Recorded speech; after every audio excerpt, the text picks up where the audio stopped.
I don't have abuelos.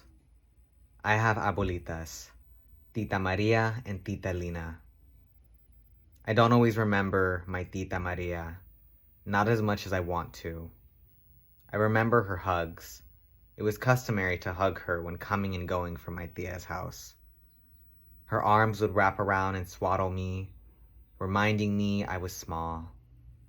Looking back, it felt like she was always present, included, and always cared for. Memory tells me she was always smiled upon, but I don't remember her smile or her laugh. I remember her silence and tired watching eyes.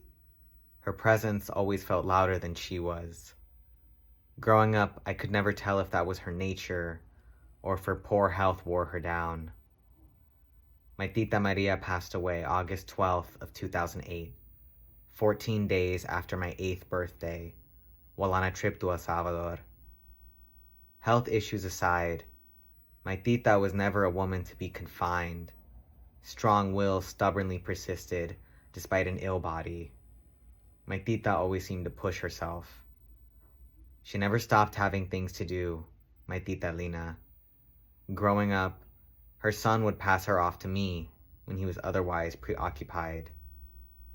In those moments, I was both grandchild and caretaker, there to dote on her needs, to stay with her in the grocery store, to walk her to her doctor's office, to wait with her in the layaway line, to go with her to the restroom, to hold her hand, keep her upright, carry her bags, and make sure she's safe. On the weekends, I hovered at her side, weaving through crowds with her, guarding her cane, helping her upstairs and down slopes. Her body would resist regularly. When she would sit still, tired and panting, sometimes in pain, her son always had to tell her, "I told you so." I sat in silence and waited by her side, only really speaking to say, "Are you okay, Grandma?"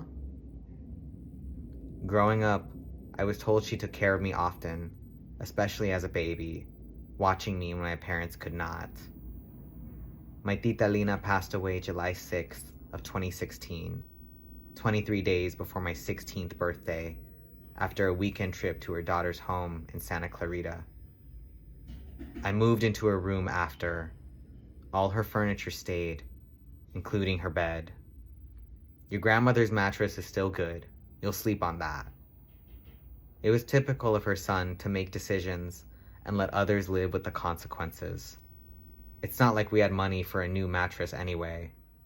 So I used her old furniture. I used her old mattress. I used her old bed sheets. That was the first time I ever had a room of my own. My tita, my family, is used to sharing a car, clothing, a bedroom, or a house. We're accustomed to close proximity. My tita was used to having a child or grandchild close. I was close to my tita, but I wasn't close to my tita. I remember sitting down beside her. She would sit at the kitchen counter and watch telenovelas. I was small. I climbed the tall, empty bar stool next to her and watched with her. I don't remember how long I sat beside her, just that she had looked over at me as I sat, watching me watch the TV. Eventually, I hopped off the chair and wandered away to see what my older cousins were doing, having not really liked the novela. I used to be sad that my titas passed on when I was still young. Sad for all the years they missed, for all the moments I wanted to hold them, but couldn't. I'm grateful she died when she did. It's better that way. The city they migrated to, in search of work, in search of safety for herself and her children, has come and gone. The streets have changed despite the same names. The city is not safe anymore. Arguably, it never was. All the same, I'm grateful she didn't live long enough to see the city change this way, to see the damage it would have done to her tired heart. Even still, there are days I wish they could sit beside me and see me for all I've done and all I've become. Would they understand me and the ways I choose to live my life? Would they be proud of me? I ask, but I already know.